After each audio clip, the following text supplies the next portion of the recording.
ઘણા સમયથી મેં ભજીયા નહોતા બનાવ્યા, તો આજે થયું કે ચાલો આજે રાતના ખાવામાં ભજીયા બનાવી નાખીએ. તો આજે હું બનાવીશ 4 પ્રકારના ભજીયા, પણ એનો જો લોટ છે એ આપણે એક જ બનાવવાનો છે.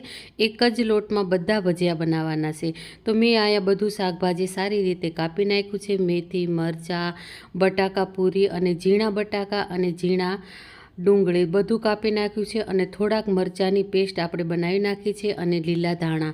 તો હવે પહેલાં આપણે ચટણી બનાવી લઈશું. તો લીલા ધાણા, મરચું, પુદીના પત્તા, નમક, લીંબુનો રસ અને થોડીક સેવ પાણી નાખીને સારી રીતે ક્રશ કરી લઈશું. તો અહીંયા મેં 500 ગ્રામ લીધો છે બેસનનો લોટ, એમાં મીઠું, અજમા અને જે આપણે મરચાંની પેસ્ટ બનાવી હતી તે અને લીલા ધાણા નાખી બધું સારી રીતે મિક્સ કરી દીધું. અને તેલ ગરમ કરવા મૂકી દઈએ અને આમાં થોડોક સોડા નાખી થોડુંક પાણી નાખી સારી રીતે મિક્સ કરી લેવાનું છે. તો પહેલાં આપણે બનાવવાના છે મરચાંના ભજીયા, પછી બટાકા પૂરી બનાવવાની છે અને પછી બનાવશું ડુંગળીના ભજીયા અને છેલ્લે આપણે મેથી, ડુંગળી અને બટાકાના ભજીયા બનાવશું. તો છે ને મિત્ર, સરસ આઈડિયા. એક જ લોટમાં બધા ભજીયા મેં બનાવી નાખ્યા. વિડીયો પસંદ આવ્યો તો લાઈક કરો, શેર કરો અને સબસ્ક્રાઈબ કરવાનું બિલકુલ ના ભૂલો.